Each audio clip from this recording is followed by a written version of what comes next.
All men are born equal. Thomas Jefferson. What's up, people of this weird planet called Earth? Welcome to the 57th episode of History's Most Influential Humans podcast. I'm your humble host, Damilare Mapa. And today I'll briefly be talking about the history of an influential man, a former US president named Thomas Jefferson. Born on April 13th, 1743 at the family's Shadwell plantation in the British colony of Virginia. He was the third of 10 children. He began his education under tutors at Tuckahoe. His father, Peter Jefferson, who was self-taught and regretted not having a formal education, then entered his son into an English school at age 5. In 1752, at age 9, he attended a local school and also began studying Latin, Greek, and French while learning to ride horses as well. He entered the College of William and Mary in Williamsburg, Virginia in 1761, aged 18, and studied maths, metaphysics, and physiology. During his first year in college, he spent considerable amount of time attending parties and dancing, and was not very frugal with his expenditures. But he regretted this in his second year and later committed to studying for 15 hours a day. The habit of reading and creating new libraries would be a big part of his remaining lifetime. He concluded his formal education in April 1762. He read the law under White's tutelage while working as a law clerk in his office. At this point, he was vast in subjects including law, physiology, history, natural law, natural religion, ethics, and several areas in science, including Greek. He began his law journey when he was admitted to the Virginia bar in 1767 and served till 1775. At age 33, he was one of the youngest delegates to the Second Continental Congress beginning in 1775 at the outbreak of the American Revolutionary War, beginning the well-favored Declaration of Independence from Britain.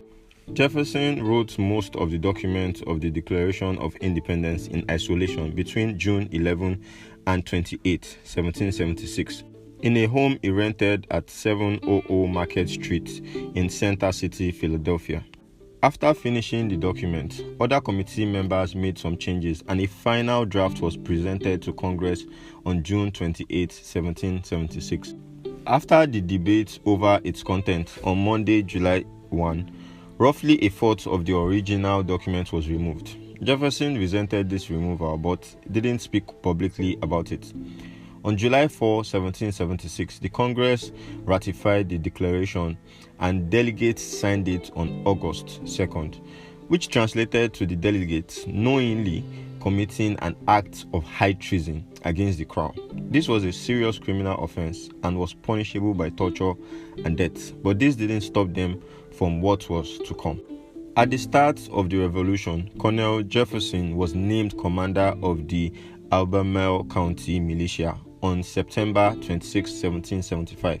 He was then elected to the Virginia House of Delegates for Albemarle County in September 1776, achieving different goals till he became governor for a one-year term from 1779 to 1780.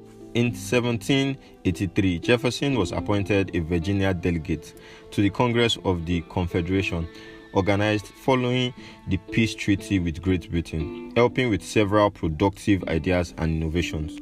On May 7, 1789, Jefferson was appointed as Minister Diplomat for negotiating treaties and commerce with Great Britain and other countries in Paris, France.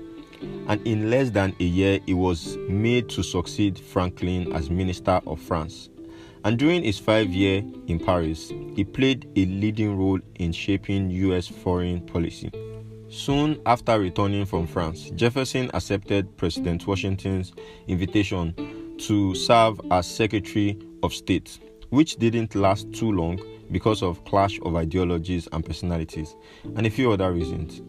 Jefferson ran for presidency in 1796 but lost to Adams and was thus elected vice president. He contested again in 1800 with the same Adams and won this time. He served 2 terms from 1800 to 1809 and achieved several feats, such as significantly lowering national debt from $83 million to $57 million, pardoning prisoners, founding the United States Military Academy, greatly investing in Congress Library, purchasing the territory of Louisiana from France during Napoleon's rule for $15 million, valued about $371 million in 2023, thus doubling the size of USA at the time, amongst other valuable and valued achievements, but not without several controversies. The day before his successor, Madison, was inaugurated, Jefferson said he felt like a prisoner released from his chains, as he voluntarily said he didn't want to run for third term. After his presidency, he remained influential and continued to correspond with many of the country's leaders up until, as everyone will, he died on July 4, 1826 at 12:50 p.m., aged 83. And the same day, the 50th anniversary of the adoption of the Declaration of Independence was being celebrated, with a lot of achievements, depths, and several controversies also.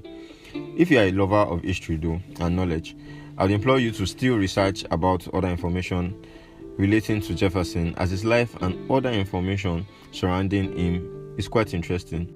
Coupled with the fact that he still owed money after his death, which some people would say, based on the fact that he was a president, that's a good fit, because he didn't use his 8 years in presidency, to loot a lot of money.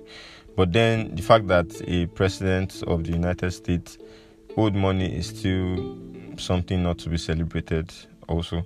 But on this episode, that'll be a wrap. Thanks for listening, and I hope you learned something from this episode. I'm your humble host, as always, Damilare Mapa, and I'll see you guys on another episode in August by God's grace. Peace.